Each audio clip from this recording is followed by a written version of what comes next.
Hello to all my dear Manhwa enthusiasts. I hope you're having an amazing day. Before anything else, I want to send a special shout out to everyone who left comments on the previous video, especially to Deet Roland P8F, who was the first to comment. You're the fastest among our viewers. Thank you so much.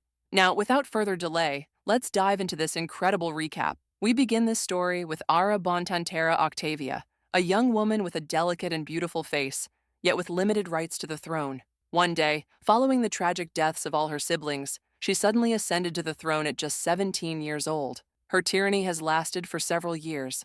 Belmont Douglas, the Minister of Finance, begged Her Majesty for mercy, hoping she would listen at least once. The nobles in attendance feared the worst. Deep down, they knew he would be executed.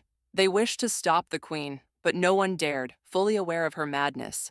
Ira took a sword from one of the guards, deciding to handle things herself. As she brought the blade closer to the noble, she remarked that it had been a long time since she last wielded a sword and that she missed the feeling. It made her feel alive. But Era is not a real queen. She is the villain of a novel the protagonist had recently read, Villain Hunter. In the story, once she tasted blood, she spiraled into violence until she was ultimately overthrown. However, this time, Era gave Belmont the chance to apologize for speaking to her so rudely. With ironic mercy, she granted him just enough time to write his will before his execution. Overwhelmed, Belmont knew that his once glorious kingdom was now under the rule of a cruel and monstrous woman. Aware of the disgrace that would follow him even in death, he requested that his body be taken far away. This unusual request puzzled Era, who, flustered and irritated, decided to grant his wish, preparing to strike him down. Just then, a young man interrupted. This young man was Evangelio de Teao, or rather, Lee Seon, the protagonist who had possessed this novel character for the past year. Teao, once a slave-turned-royal advisor, held a secret power and was infamous for helping bring the kingdom to ruin alongside the queen. Cursing his fate as Teao, the protagonist knew he had to intervene. Ira, intrigued, wanted to hear what Teao had to say, as he was the only one who truly understood her. Teao spoke about the minister's dealings, but Ira was uninterested and demanded he get to the point. Teao argued that executing anyone who defied her authority personally would not be a punishment. It would be a reward. This idea intrigued Ira. As she listened to Teo's explanation about blood and power, she realized that being killed by her was indeed too merciful. With a plan in mind, Teo mentioned the recent transfer of Clara, the daughter of Lord Mott, to the court. Era, surprised, had no idea who Clara was.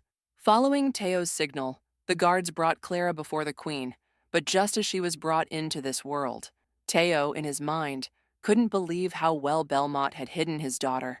Thanks to his knowledge of the novel, he had found her in an abandoned city and secretly brought her to the palace.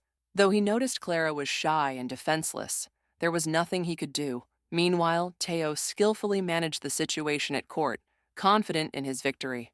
Era clapped, praising him for his cunning and his ability to understand things perfectly. With a mischievous smile, she announced that Belmont and Clara would read the Holy Scriptures in public, leaving Teo completely stunned. He had no idea how to react. Although Ada congratulated him, he feared the direction things were taking at court.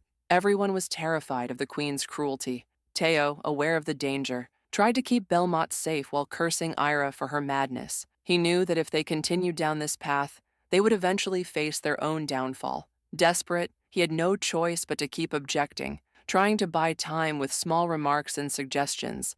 After some time, Teo finally made progress. Clara was taken as a hostage and turned into a servant in the royal palace to ensure that Belmont wouldn't change his mind. At that moment, Clara couldn't forgive Teo. She would curse him until the end of her days for the corruption that plagued Anmar. However, Teo believed that, in some twisted way, this meant she was grateful for him saving both her and her father. With a smile, he told her it was nothing. Despite that, Clara was furious and asked if he really thought his power would last forever, as Ira's reign was bound to end soon. Meanwhile, Teo reflected on how he had managed to prolong both Ira's life and his own. Shortly before, Ira had asked him to cancel all pending meetings, saying she was too exhausted from handling government affairs. That night, she planned to go to bed early, but she also had a reward for Teo in recognition of his achievements. Teo couldn't stop thinking about Era's words. She had asked him to warm the water. He wondered if it was some kind of expression in this new world. In the royal bath, Teo apologized to the queen, unsure of what she truly wanted. That's when Era finally noticed his presence, and Teao, blushing, realized she was completely exposed. Embarrassed, Era told him not to look at her that way. Teao quickly apologized, but to his surprise, Era asked him to lather her up. Without a word, he complied, though in his mind, he questioned whether this was really supposed to be his reward. As he washed her, Era sighed in relief, enjoying how clean she felt. Then, she suddenly requested that he kiss her foot. Teao hesitated, but ultimately obeyed. As he did, Ira burst into laughter, unable to contain herself from the ticklish sensation. Teao merely placed a gentle kiss and then spotted a small treat, grabbing it and eating it immediately. In his mind, he was convinced that Era was completely insane. She was the one having fun, while he was the one actually delivering the prize, not receiving it. But his main goal remained the same, to tame her and survive until the end. Curious, Era asked Teao what he was doing, but he ignored her and kept eating. At first, the treat tasted bitter, but soon he realized how sweet it was. In a strange way, Teao felt like he was doing something nice for Era, so he decided to play her a song, which only intrigued the queen even more. Era, impressed by the beautiful melody, blushed. However, Teao chose not to play the entire song. He stopped halfway, leaving her flustered. He then realized that Era had been soaking for quite some time, so he mentioned that she could rinse off now. She agreed and asked him to leave. Shortly after, Teao was brushing Ira's hair. When he finished, he told her he had something to say. She allowed him to speak, but before he could, a small explosion erupted from a nearby fountain outside. Era slammed the table and, in a cold tone, demanded to know if Teao was planning to abandon her or if he was asking for someone else to take his place. Teao immediately denied it, insisting that wasn't what he meant. In his mind, he knew he had to guide her carefully, at least for now. Era, always suspicious, saw everyone around her as rats waiting for the right moment to stab her in the back. She couldn't trust anyone. Just then, she recalled that the expedition was set to return the next day, something Teao had no knowledge of since he had never received a report about it. The next morning at the castle, the nobles were debating Belmont's proposal, suspecting that he was acting out of self-interest. However, their discussion was abruptly interrupted by a commotion. A knight entered the hall, causing one of the nobles to grow uneasy, only for the knight to suddenly attack him. Teao was stunned, unable to understand the reason for such an unexpected assault. The knight, upon revealing the noble's betrayal, explained that he had been selling weapons to the barbarians. It seemed suspicious that they had acquired a catapult without outside help. Removing the helmet, the knight revealed herself as Elga, a woman who was well aware that the nobles were too foolish to notice a traitor among them. Determined to uncover any other conspirators, she warned that if anyone dared to speak at that moment, she would end their life immediately. Teao congratulated her on her return, but asked her to put away her weapon, reminding her that they were in the palace. This irritated Elga, who demanded that he stay out of it. Before she could insist further, Era intervened, telling Elga that it was enough. She had already dirtied the throne room's floor. Seeing the logic in her words, Elga relented, claiming she had only been joking. Ira, assuming Elga was probably exhausted from the campaign, offered her a well-deserved rest and mentioned that she would soon organize a banquet in her honor. This made Elga smile as she thanked her cousin and called her the best. That evening, at the banquet, Elga was playfully teasing one of the women at the celebration. However, before that, she had told Ira about something strange she had witnessed during the campaign. She had seen the chiefess performing human sacrifices to a demon. Teao, who had been listening, became lost in thought. Unlike him, though, Elga was trying to lighten the mood. Raising her cup in a toast, she slammed the table in front of Teao, demanding to know why he wasn't drinking. Teao calmly explained that he refrained due to the precepts of light and salt, which forbade him from consuming alcohol. This response angered Elga, who immediately shattered the table in frustration. Left with no other choice, Teao reluctantly agreed to take a drink. This made Elga burst into laughter. She now understood that Teao only did things when ordered to. She took back what she had said about him, but the festivities continued without further disruptions. A little later, Teao was vomiting beside a tree, which Elga found pitiful, considering he had barely drunk anything. She remarked that even a barbarian child would have held their liquor better and handed him a handkerchief to clean himself up. Teao took it, thanked her, and promised to return it washed. Elga studied him closely, making Teao think there was nothing more to say. He apologized for interrupting her, but Elga stopped him, asking him to wait. She had heard rumors about a possible relationship between him and Ira and wanted to know if they were true. Teao denied it, and Elga, slightly flustered, assumed that might be the reason Ira was still on the throne. Realizing Teo's importance, and given the rare opportunity to be alone with him, she decided to revisit old times. She couldn't refuse him now, not when she was the one giving the order.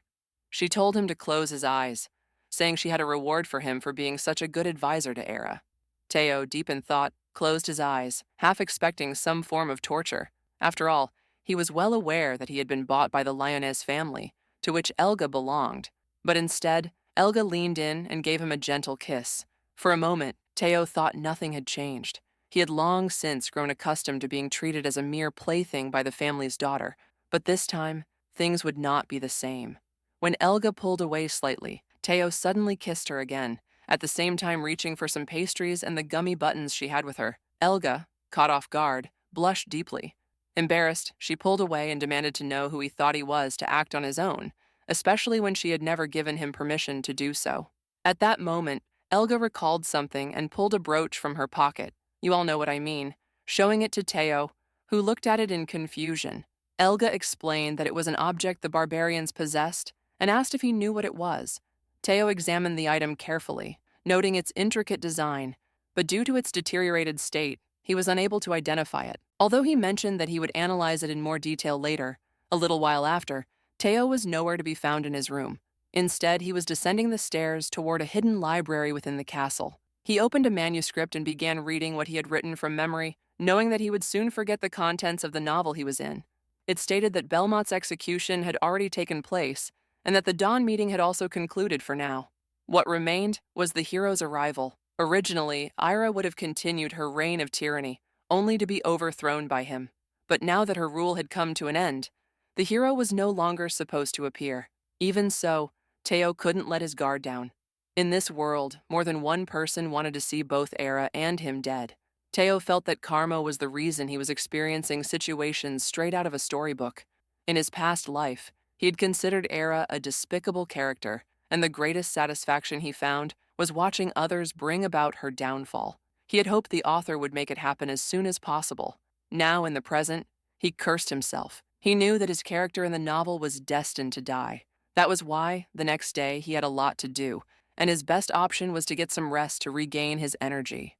The following morning, Ira scolded Teo for arriving late, even though he thought he had already made it clear that he would be taking the day off to rest. As he grew frustrated over his lost day off, Era mentioned that she would be going out to inspect the streets that night.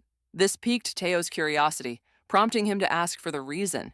Ira explained that Elga had informed her about a tavern run by a nymph, and that if she went there, she might get to meet her.